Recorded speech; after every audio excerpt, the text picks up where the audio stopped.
Hi friends, welcome to my simple days. അപ്പോൾ ഇന്ന് എന്തായാലും എൻ്റെ ഒരു ലോങ് വീഡിയോ ആണ്. മോർണിംഗ് വ്ളോഗ് ഞാനൊരു ലോങ് വീഡിയോ ആയിട്ട് ചെയ്യാമെന്ന് വിചാരിച്ചു. അപ്പോൾ ലോങ് വീഡിയോ ഒക്കെ അപ്ലോഡ് ചെയ്തിട്ട് കുറേ ആയിട്ടുണ്ട്.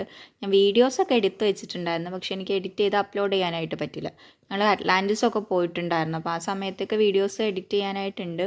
അപ്പോൾ സൂൺ ഞാൻ എന്തായാലും വീഡിയോസ് ലോങ് വീഡിയോ ആയിട്ട് തന്നെ അപ്ലോഡ് ചെയ്യുന്നതായിരിക്കും. അപ്പോൾ ഇന്ന് എന്തായാലും മോർണിംഗ് വ്ളോഗ് കാണാം. അപ്പോൾ രാവിലെ തന്നെ ഞാൻ ഒരു ഗ്ലാസ് വെള്ളം കുടിച്ചിട്ടാണ് തുടങ്ങിയത്. ഞാൻ ആ കപ്പിൽ വെള്ളം ഇന്നലെ രാത്രിയെ തിളപ്പിച്ച് വെക്കണതാണ്. അപ്പോൾ അതൊന്ന് ഒരു ഗ്ലാസ് വെള്ളം എടുത്ത് കുടിച്ച്, പിന്നെ മീനുണ്ട് ഫ്രിഡ്ജിൽ, അതൊന്ന് ഐസ് മാറാൻ വെക്കണം. മീൻ ഇങ്ങനെ തപ്പിയെടുക്കുന്നത് ഞാൻ 2 പാത്രത്തിലായിട്ടാണ് വെച്ചത്, ഒന്ന് വറക്കാനും ഒന്ന് കറി വെക്കാനുമായിട്ട്. അതും 2 തരം പാത്രത്തിലാണ് വെച്ചത്. ഞാൻ ആ സമയത്ത് കൺഫ്യൂഷൻ വേണ്ടല്ലോ ഏതാ വറക്കാൻ കറി വെക്കാനാണ് എന്നുള്ളത്. പക്ഷേ രാവിലെ എടുക്കാൻ നേരത്ത് എനിക്ക് കൺഫ്യൂഷൻ തന്നെയായി. പിന്നെ ഒന്നും കൂടിയൊക്കെ നോക്കി മീനിൻ്റെ അളവ് നോക്കിയിട്ട്, കാരണം വറക്കാൻ കുറച്ച് മീനെ വെച്ചിട്ടുണ്ടായിരുന്നുള്ളൂ. അപ്പോൾ അതൊക്കെ നോക്കിയിട്ട് അതൊന്ന് ഐസ് മാറാൻ പുറത്തേക്ക് വെച്ചു. ഇനി ബ്രേക്ക്ഫാസ്റ്റ് ഉണ്ടാക്കാനും നോക്കണം. എന്നാൽ പുട്ടും കടലക്കറിയണം. അപ്പോൾ ആദ്യം തന്നെ പുട്ടിൻ്റെ കാര്യങ്ങളൊക്കെ നോക്കി പുട്ട് റെഡിയാക്കി അവിടെ മാറ്റി വെച്ചിട്ട് കടലക്കറി ഉണ്ടാക്കാമെന്നാണ് പ്ലാൻ ചെയ്തിരിക്കുന്നത്. കാരണം എൻ്റെ കയ്യിൽ ഒരു കുക്കറേ ഉള്ളൂ. കടലക്കറി ഉണ്ടാക്കണമെങ്കിലും പുട്ടുണ്ടാക്കണമെങ്കിലും കുക്കർ വേണമല്ലോ.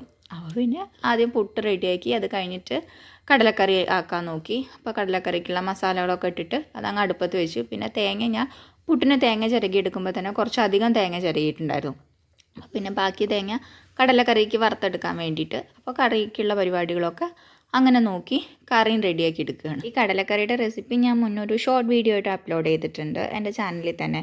ഒരു 3-ാമത്തെയോ 4-ാമത്തെയോ വീഡിയോ ആയിരുന്നു എന്ന് തോന്നുന്നുണ്ട്. അപ്പോൾ ആർക്കെങ്കിലും നോക്കണം എന്നുണ്ടെങ്കിൽ നോക്കിക്കോളൂ, റെസിപ്പി ഒന്ന് ട്രൈ ചെയ്തോളൂ. നല്ല ടേസ്റ്റി റെസിപ്പിയാണ്. അത്ര ബുദ്ധിമുട്ടൊന്നുമില്ല, പക്ഷെ സിമ്പിളായിട്ട് എൻ്റെ വീട്ടിലൊക്കെ ഉണ്ടാക്കുന്ന ഒരു രീതി അതാണ്. അപ്പോൾ ആർക്കെങ്കിലും താല്പര്യം ഉണ്ടെങ്കിൽ ഒന്ന് പോയി കാണാം. അപ്പോൾ എൻ്റെ കറിയൊക്കെ റെഡി ആയിട്ട് വന്നു.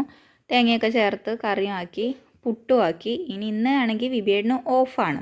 അപ്പോൾ ബ്രേക്ക്ഫാസ്റ്റ് കഴിക്കാനായിട്ട് ആളും കൂടി ഉണ്ടാവും. അപ്പം എന്തായാലും ഒരുമിച്ച് ഇന്ന് ബ്രേക്ക്ഫാസ്റ്റ് കഴിക്കാമെന്ന് വെച്ചിട്ടാണ്.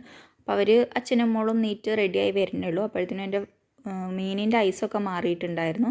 അപ്പോൾ അതൊക്കെ ഒന്ന് മസാല തേച്ച് വെച്ച്, പിന്നെ കുക്കറിൽ ഞാൻ ചോറും വെച്ചിട്ടുണ്ട്.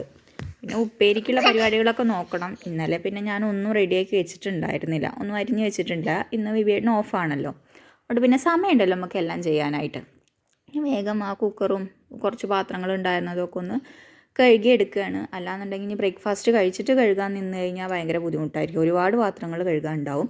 അപ്പോഴത്തേനൊക്കെ തന്നെയാണ് അച്ഛനും മോളും പല്ലൊക്കെ തേച്ച് ഫ്രഷായി വന്നത്. പിന്നെ ഞങ്ങൾ വേഗം ബ്രേക്ക്ഫാസ്റ്റിൻ്റെ പരിപാടികളൊക്കെ നോക്കി കഴിക്കാൻ നോക്കി. പിന്നെ കുറച്ച് മീനുണ്ടായിരുന്നത് ഒന്ന് വറുത്തെടുത്ത് കഴിഞ്ഞാൽ ലഞ്ചിൻ്റെ പരിപാടികളും ഏകദേശം സെറ്റായിട്ടുണ്ട്. പിന്നെ കടലക്കറി ഒന്ന് വറ്റിച്ചെടുത്ത് കഴിഞ്ഞാൽ നമുക്ക് ഉച്ചയ്ക്കുള്ള ഉപ്പേരിയും കൂടിയാവും. ഞാൻ കടലക്കറിയൊക്കെ ഉണ്ടാക്കണ ദിവസങ്ങളിൽ അങ്ങനെയാണ് ചെയ്യാറ്.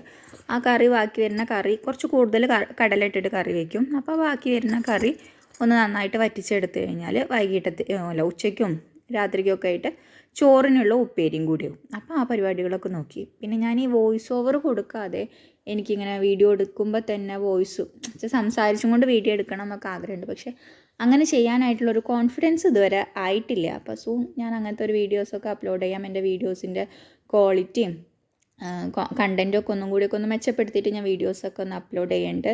അപ്പോൾ ഞാനിങ്ങനെ പഠിച്ച് വരണേ ഉള്ളൂ, അല്ലാതെ എനിക്ക് ആ ഒരു കോൺഫിഡൻസൊക്കെ ആയി വരുന്നേ ഉള്ളൂ. അപ്പോൾ അതിനനുസരിച്ച് ഞാൻ വീഡിയോസൊക്കെ ഒന്ന് മെച്ചപ്പെടുത്തി ക്വാളിറ്റിയും അതിൻ്റെ കണ്ടൻറ്റിൻ്റെ ക്വാളിറ്റിയും ഒക്കെ ഒന്ന് കൂട്ടി എല്ലാം റെഡിയാക്കി എടുക്കുന്നുണ്ട്. അപ്പോൾ എനിക്ക് ആദ്യം നിങ്ങളുടെ സപ്പോർട്ടാണ് വേണ്ടത്. അപ്പോൾ എല്ലാവരും എന്നെ സപ്പോർട്ട് ചെയ്യണം, എൻ്റെ ചാനൽ സബ്സ്ക്രൈബ് ചെയ്യണം, വീഡിയോസ് ലൈക്ക് ചെയ്യണം, ഷെയർ ചെയ്യണം.